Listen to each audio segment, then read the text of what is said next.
Hello दोस्तों, कैसे हो आप सब। मैं सतीश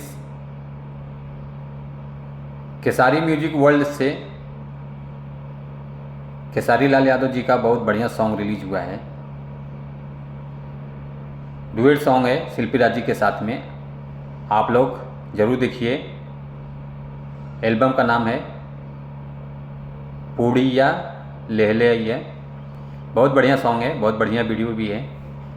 डुएट सॉन्ग है शिल्पी राज जी के साथ में। आप लोग ज़रूर देखिए इस गाने को, और इस गाने को ज़्यादा से ज़्यादा शेयर कीजिए। मैंने तो अभी बता दिया है जिस चैनल पर रिलीज हुआ है, चैनल का नाम दोबारा बता देता हूँ। केसारी म्यूजिक वर्ल्ड से रिलीज है। आप लोग जाइए यूट्यूब पर सर्च कीजिए और गाने को देखिए। गाना पसंद आता है तो आप लोग गाने को ज़्यादा से ज़्यादा शेयर कीजिए। और आप देख रहे हैं भोजपुरी वुड हंगामा चैनल। आप लोग इस चैनल को ज़्यादा से ज़्यादा सपोर्ट दीजिए और इस चैनल को सब्सक्राइब कर लीजिए। जो भी गाने रिलीज होते रहेंगे आप लोगों को सूचना मिलता रहेगा।